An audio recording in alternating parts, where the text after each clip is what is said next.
Kaunist hommikut, kallid kaasteelised. Täna räägime siis seoses eilse Tallinna pommitamisega sellest ja alanud 3. maailmasõjast. Ja kirjakohaks tuleb Luuka evangeeliumi 17. peatükis salmid 11-19, kus Jeesus räägib pidalitõbistest. Ja see sündis, kui Jeesus oli minemas Jeruusalemma ja ta läks Samaaria Galilea vahet läbi. Ja kui ta jõudis ühte alevisse, tulid talle vastu 10 pidalitõbist meest, kes jäid temale seisma. Nad tõstsid häält ja hüüdsid Jeesus õpetaja halasta meie peale. Ja neid nähes ütles Jeesus neile, minge näidake endi preestritele. Ja sündis, et nad mineku ajal said puhtaks. Aga üks nende seas nähes, et on paranenud, tuli tagasi Jumalat valju häälega hülistades. Ja langes silmini maha Jeesuse jalge ette teda tänades, ja see oli samaarlane. Ja Jeesus koostis, eks 10 ole saanud puhtaks. Kus on need 9? Kas muid ei ole leidunud, kes oleksid tulnud tagasi Jumalat ülistades, või vaid see muulane? Ja ta ütles talle, tõuse üles, mine, sinu usk on su päästnud. Aamen. Sageli see tõepoolest kummaline, vaadates, mis siin ümberringi toimub. Eile oli siis märtsi pommitamise 82. aastapäev. Ja siis mul tuli täna mõte, et kui praegune poliitika jätkub, ja see õnnetus võib mingil hetkel korduda. Ühe venna käest Kristuses sain nägemuse, kes siis Ukraina kloostrist pärit. Ütleme, vend Kristuses sai nägemuse, et Varssavi, Tallinn, Riia ja kõik on puru pommitatud. See on väga tõsine hoiatus ja ma ei saa seda kuidagi ignoreerida, seda nägemust. Arvestades praegu maailmas toimuvad, Lähis-Idas toimuvad räiget sõda, nottimist, hävitamist, selle nimel, et mingi grupp seltsimehi endale raha saaks ja nafta hinna saaks üles lükata. Teisalt muidugi jah, mingi terroristliku režiimi likvideerimine on omaette teema. Et keegi tüüp selle likvideerimise oma kasuks keerab ja selle peale lihtsalt räiget raha võtab, on teine asi. Ja tegelikult ei ole üldse oluline, kus sõda käib, kelle vahel ja miks.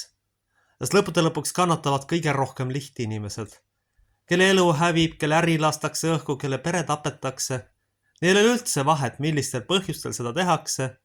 Kas siis on see Ameerika või kes iganes muu riik, sellel ei ole tähtsust. Tähtis on see, et nende elu saab hävitatud kellegi raha nimel. Miks siis ma kardan 9. märtsi kordumist? No vaadakem tänaspäevaste poliitikute käitumist. Ma hoian 2 käega pead kinni, kui ma juhtun kuulma seda, mida nad ütlevad. Kas te mehed ajalugu ei tunne? Kas te prohvite Reitsi ennustus ei mäleta, et saab laiali pillutatud, kui ära hävitatud on?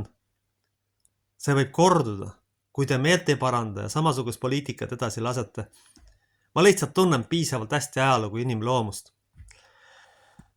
Vene rahvas on selline ja ma kardan, et ka nende juht kannatab pikalt, aga kui kõrini saab, siis lajatab julmalt.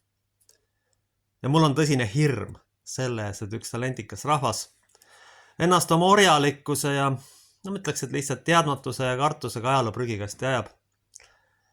Tegelikult orjalikkuse aluseks on hirm, argus olla mina ise, argus ennast realiseerida, kui selle hirmu ära saaks, kui inimesed hakkaksid ajama sellist poliitikat, mis on oma rahvale meelepärane, siis ideaalis võiks sellest maast saada väga võimas riik.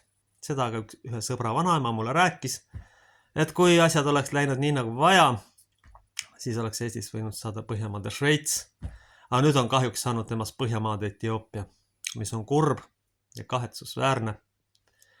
Aga põhiprobleem on selles, et on alanud 3. maailmasõda. Ja tõenäoliselt minu ennustatud nälg jõuab siia varsti kohale, bensiinihinnad juba tõusevad.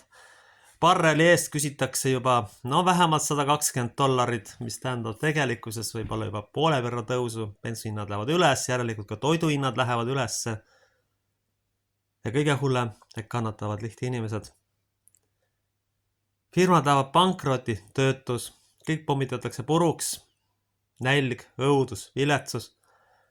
Isegi ei ole oluline, kelle majab, on ta kristlane, on ta siis juudi rahva esindaja või mingi muu rahvas, ega maja läheb ühtemoodi puruks, inimene sureb samamoodi. Ja ei ole olulist tähtsust, kas bandiit on siis ühest või teisest või 3. rahvusest, põhimõtteliselt on kurjategija. mis mind tegelikult kõige rohkem häirib? Mind häirib hoopis kõige rohkem see, et aastatuhandete jooksul ei ole inimkond õppinud oma probleeme muud moodi lahendama kui üksteist tappes. Kui on teine maailmavaade, lööme kasti, viskame välja, laseme lahti. See ei ole kindlasti jätkusuutlik tegevus. See on väga kurb ja kahetsusväärne. Nagu ma olen ka korduvalt nendes videodes rääkinud, tegelikult probleem on lastetoas. Probleem on selles, et inimesi on kasvatatud, et teistmoodi mõtlemine on väär ja sellest tuleks põhimõtteliselt kast lüüa. See on päris õudne, kurb ja kahetsusväärne. Tagasi tulles Tallinna pommituse juurde, ma kardan, et see nägemus võib mingil hetkel täituda. Sellepärast, et Jumal ei annast pilgata ja kui ikkagi vigadest õpitud ei ole, esimene kord siis tehtud midagi, nüüd minnakse jällegi üle piiri. Kas te mõtlete ka, mis see tähendab? Kui see asi kordub, ma ei välistaks enam seda. Sellepärast see, mis maailmas toimub ja kui härraste USA tähelepanu läheb Lähis-Itta ja Hiinasse, siis kindlasti grupp seltsimehi idapiiri taga avastavad oota, aga äkki sure ikka piisavalt kiiresti välja, et äkki võiks natuke midagi teha.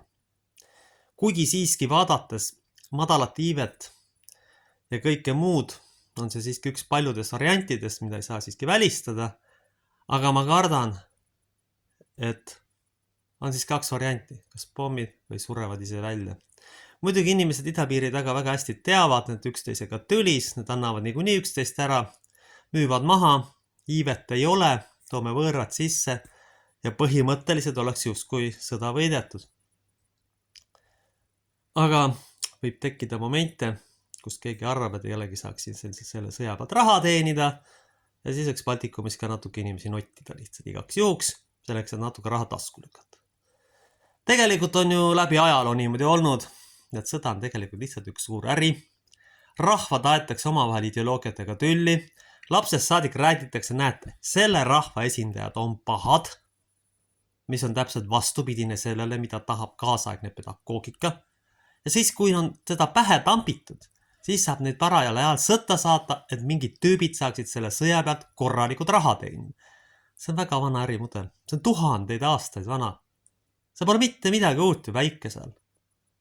Ja siin see samaarlane, kes tuli tagasi, tänas Jumalat ja terveks. Enamasti on niimoodi, et inimesed ei täna seda, kui neil midagi hästi. Näiteks see, et tal tervis korras on. Näiteks see, et sõda ei ole siin. Aga ikkagi tegeletakse selle esile kutsumisega. Kõige hullem on see, et härra kaitseminister nägi sõda. Aga nüüd peaks nagu vait olema. Sa mees nägid sõja ära. Äkki nüüd saad aru, millest te räägite. No kas te ikka tahate, et see siia tuleks? Mina küll ei taha. Jumal alati hoiatab mitmeid kordi inimesi. Kuule inimene, ära tee niimoodi. Kui palju ta hoiatas näiteks Iisraeli rahvas sellest, kuulge ärge jamaga, no tehke midagi teistmoodi. Lihtsalt nemad on näidis. Probleem on selles, et Jumal on lihtsalt näite toonud, et isegi ära valimine ei aita. Inimese olemus on lihtsalt nii kehv sageli. Mina ütlen veel kord, põhiprobleem on selles, et ei osata muud lahendada kui sõjaga. Ja põhiline, mida muuta tuleks, oleks lastetuba. Inimesi peab vastu võtma nende talentidega. Me ei saa kõik ühe mõõduga mõõta. See on lauslollus, see ei vii mitte kuskile. See ei anna mitte midagi. See viib lõpuks katastroofini, nagu me näeme juures olevalt pildid. Me peame tundma oma kaasteelisi.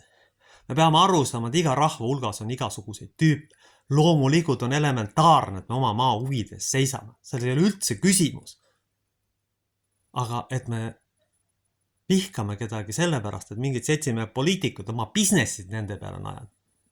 Kallid kaasteelised, see ei vii kaugele. Ma mitte mingil juhul ei taha, et see suure potentsiaaliga elanikkond, kes siin on, ajaloo prügikasti läheks. See on viimane asi, mida ma soovin, kui päris ausalt öelda. Seda ma tõepoolest ei taha. See oleks minu jaoks kohutav tragöödia, aga praegu teeb grupp seltsimehi eesot, et kõik endast sõltuvad see juhtuks, ka siis maksude või sõjaga. Kui maksudega, siis inimesed maksustatakse surnuks, ärid võetakse ära, leib läheb minema, ettevõtted läheb pankrotti ja lapsi enam ei sünni ja noored põgenevad ära, tegelikult nagu juba on paljuski juhtunud. See on juba juhtunud. See ei ole kuskil mägede taga. Me oleme demograafilise väljasuremise etapis juba lõppfaasis varsti. Kui ei toimu lähema 10 aastaks kardinaalset pöörest, on kõik. Me võime 20-30 aasta pärast Eesti keelt muuseumis vaadata, aga Eesti genofondiga niikuinii juba kõik.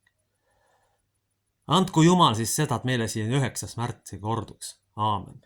Meie Isa, kes sa oled taevas, pühitsetud olgu sinu nimi, sinu riik tulgu, sinu tahtmine sündigu, nagu taevas, nõnda ka maa peal. Meie igapäevast leiba anna meile tänapäev ja anna meile andeks meie võlad, nagu meiegi andeks anname oma võlglastele. Ära saada meid kiusatusse, vaid päästa meid ära kurjas, sest sinu pärad on riik, vägi ja au igavesti. Jumala Isa, Poja ja Püha Vaimu nimel. Aamen.